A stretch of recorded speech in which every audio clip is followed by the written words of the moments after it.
from a distance, you're so close. Hey guys, welcome back to the channel. Chris here. Today I thought I'll take a look at the mix bus. Let's get into it. So to get us started today, I thought I would take a look at a track that I produced for my friend JCB, featuring Milo Banks and Sam Christie. It's just a fun little hip-hop song that I've got here, but I thought it would clearly demonstrate the use and the importance of the mix bus. So quickly to get us started, what is the mix bus or the stereo out? So I've just got the project opened up here. Let's take a quick look. So if I go into the mixer and I go into my master fader, which is this one, this is my mix bus. Now the mix bus is normally the last channel that everything, when you're working on a song, is summed through. So that's your master output, right? You can put plugins on it. You can use those plugins to basically affect your whole song in one kind of go and use it as a glue or a final touch-up, really. Yeah, so let me quickly show you how I've used it in this case. Bear in mind, this is something that changes constantly, you know, depending what song you're working on, it could have a different vibe on the mix bus. But let me quickly explain what I've got going on here. At the top of the chain, I've got an EQ, kind of doing usually not much at all, because bear in mind, this is affecting the whole song. So whatever you do on the mix bus, personally, I tend to keep it quite subtle. You can approach this however you like. There are no rules with this stuff, but this is just how I've grown accustomed to doing it. So first on the chain is an EQ. In this case, not doing anything, just filtering off some low end, but you know, that's usually my default as I have it set up. Next is I have this Townhouse compressor. This is kind of like an SSL bus style compressor. Again, just kind of gluing the track together a bit. Now we'll take a look in context with the song. So this Pultec EQ is usually I kind of use it as a mastering style EQ. So I'll add a bit of low end, a bit of top end. It will just kind of polish the mix slightly. Followed by that is this black box. Now this was something I learned through Jason Joshua on Mix with the Masters video.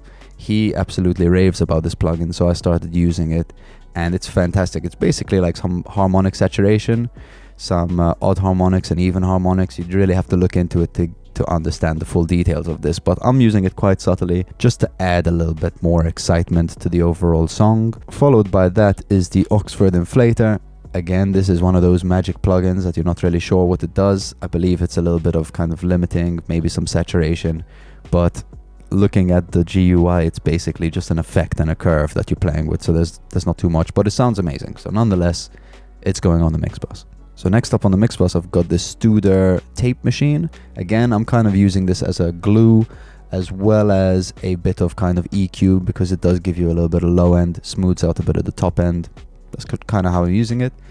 And then lastly, I am using a multiband compressor. Bear in mind, this preset is called the Serban Source.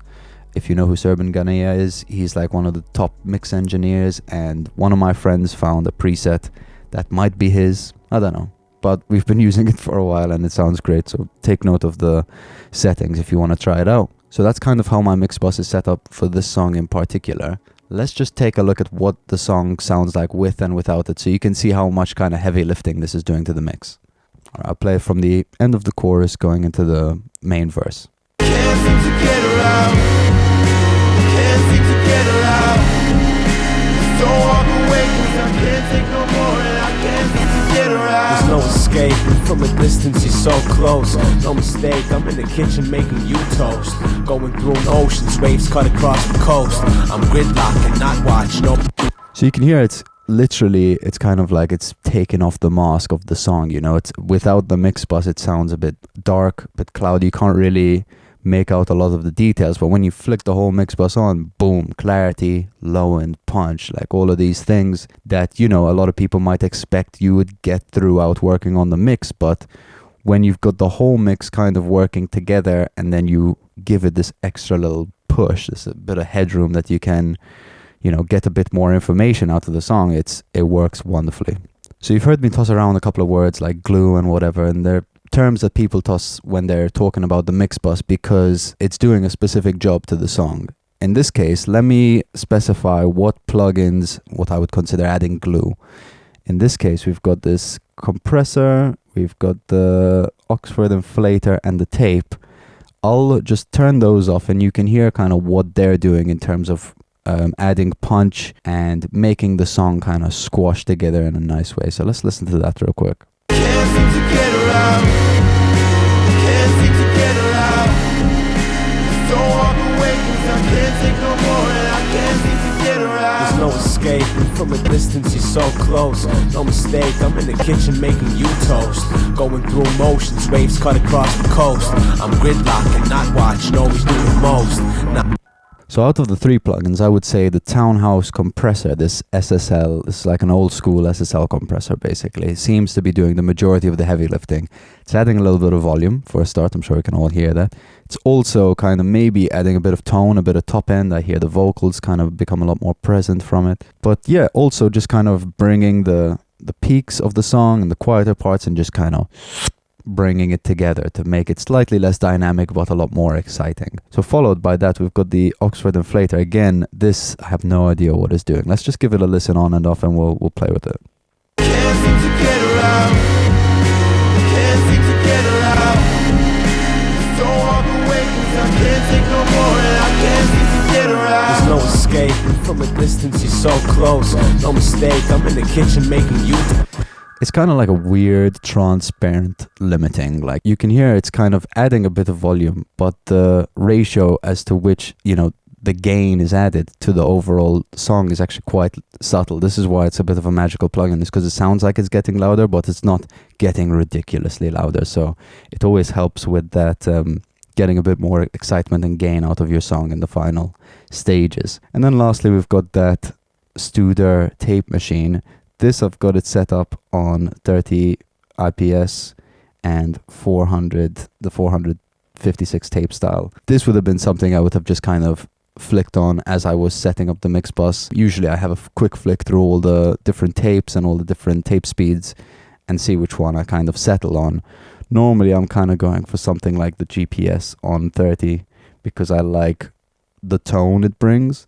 But in this case, I probably went for 456 because as a hip hop track, it's usually a bit grittier, a bit darker, which is some of the qualities that type of tape will hold. Okay, now obviously I can't forget about the multiband compression because this is doing a whole heap of things in one go. It's EQing, it's compressing, you know, it's adding presence and all of this. So let's quickly dive in. I'll touch on it a bit because if you're not too familiar with multiband compression, it can get a bit confusing. So as it is, it's compression split into 4 bands. You know, in this case, you can see them labeled below. This is how they're split. They've also at different gains, so you can kind of look at it as an EQ curve.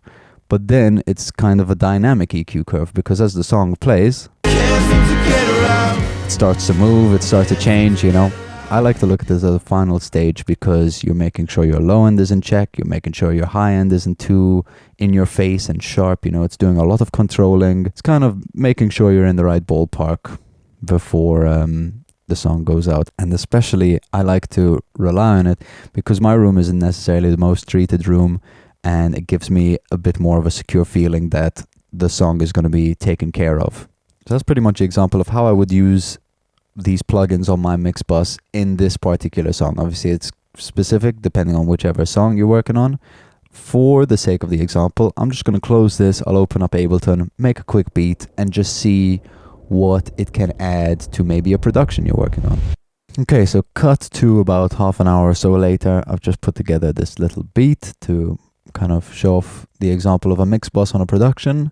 So on my Ableton default template, I have a couple of plugins here similar to the main one. I've got the bus compressor, I've got the black box, and again just an EQ which has just the same default filter on it. I also have SonarWorks depending when I'm using my monitors that just calibrates the speakers, so you don't need to worry about that.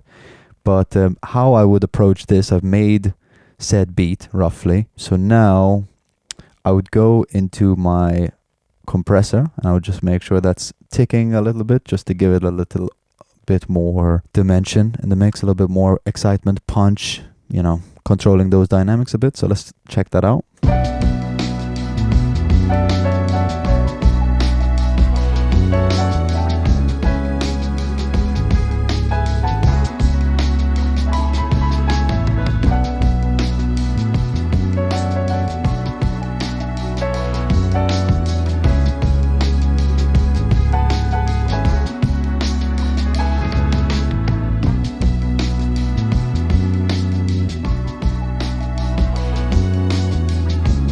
Great. It's just basically adding a little bit more punchiness to the track. The black box, as you can see, it's on here, but it's off on here. So I just like to make sure that when the time comes, I put it on, because I don't like to start with it. I don't like to leave it too late. So somewhere in the middle of the production, I'll probably end up flicking it on and seeing what it sounds like. So let's give that a listen.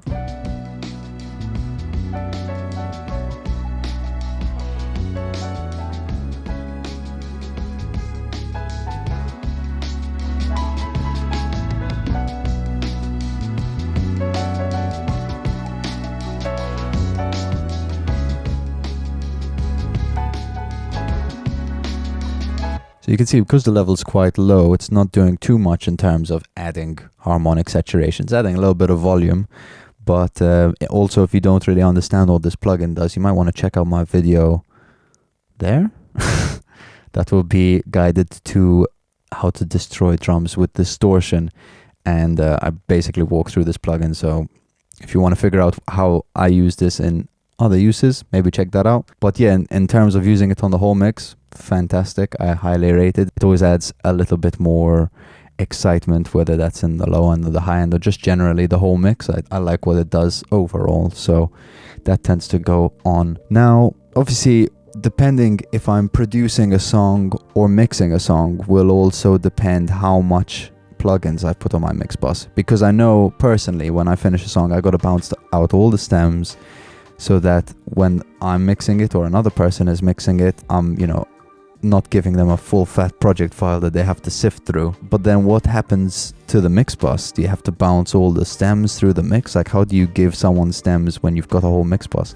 So this is a very important thing that you have to take note of. So if your song highly relies on the sound of your mix bus, like once you take all those plugins off and it's a completely different song, you gotta take note of that, right? So what do you do in this case? You finished your song, you've got a whole full fat mix bus thing going on, and then you've bounced out all the stems, and when you check them, because you should check them before you send them, you realize that the song sounds completely different. What I would suggest, first of all, is if you're sending the song to be mixed by someone else and you got to give them stems, obviously bounce out all your stems without the mix bus. Very important, because it will sound different if just an individual layer is being printed through the mix bus instead of your whole song being printed through the mix bus. So you got to keep that in mind.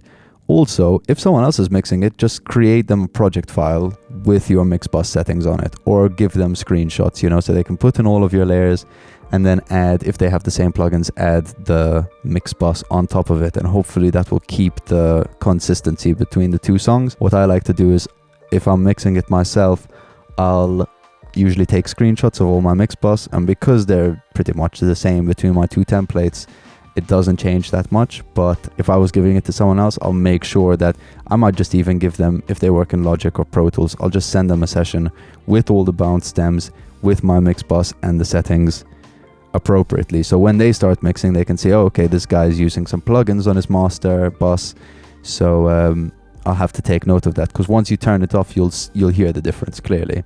But that's why it's also important to give your mix engineer a reference track, in the sense like a mix reference, how you've been listening to the song the whole time. So when they're mixing it, they can say, okay, this is how they had it set when they sent it to me, so this is the mix I have to at least achieve or beat, and then you work from there. So just to finish off, I'm going to chuck a couple extra plugins on this mix bus, different to what I would have used in the previous song, just to see what we can add. There's also a couple of new plugins I've gotten in the meantime, which I'm very excited to use. So let's try that and see how it goes. Okay, so I've added these two plugins. One is this one called the God Particle. Looks very interesting when you play the track. So actually, let me turn it off and you'll hear what it's doing to the track.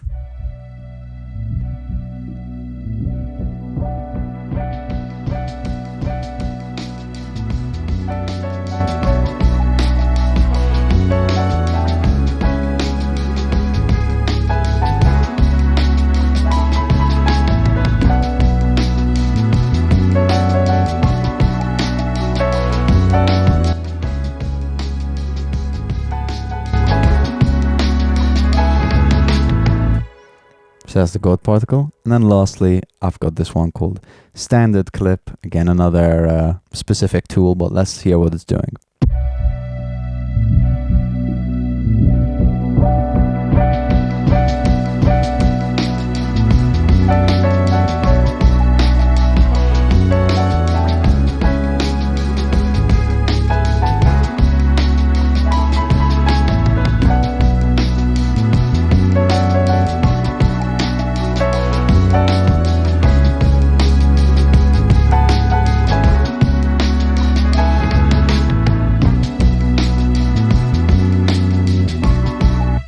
So again, two different things. The God particle I'm kind of using as this like, so it's got a multiband compressor in it, like this the Waves C6 plugin I had on my mix template. It's also got a bit of a EQ, which I'm not really touching, and then a bit of limiting, which is just basically making the song a lot louder. So if you're finishing a song and someone asks for a bounce, it's always good to give them like a nice full fat version, nice and loud, that they would expect to hear it on the radio or something. And followed by this, I've got this standard clip. It's doing something very specific. It's literally just cutting off all the peaks. So if I had a song that maybe had some really dynamic drums or something and I needed to get a bit more volume out of it and make sure those peaks weren't coming through, I would use this to kind of limit it all down, the final little bit of squashing. Again, maybe this is something I would do more on a mix than on a production, but for the sake of the example, it's good to know like that you've got a choice of plugins you can use. So either way, I would probably slap this on at some point or another. Alright, so that's basically it for today. Hopefully this helped with your understanding of the mix bus a little. I know it can be a bit of a dark art for some people. I know some people don't even like to put plugins on the mix bus in the first place. They'd rather get their mix, you know, from the source. You know, like I said, there are no rules with these things. You can do it however you want. So hopefully you've learned something from this. If you enjoyed this video, please consider subscribing. There's the button right there. You can like and leave a comment. I'd love to hear what you guys have to say about the video, or if you had any topics you wanted me to cover. Again, if you want, I've also got my streams where I make beats from scratch, and I do a bunch of tutorials on like getting started with DAWs and talking about plugins and all that good stuff. So please check out the playlists for more. And once again, I've been Chris Vella, and I will see you on the next one. Bye.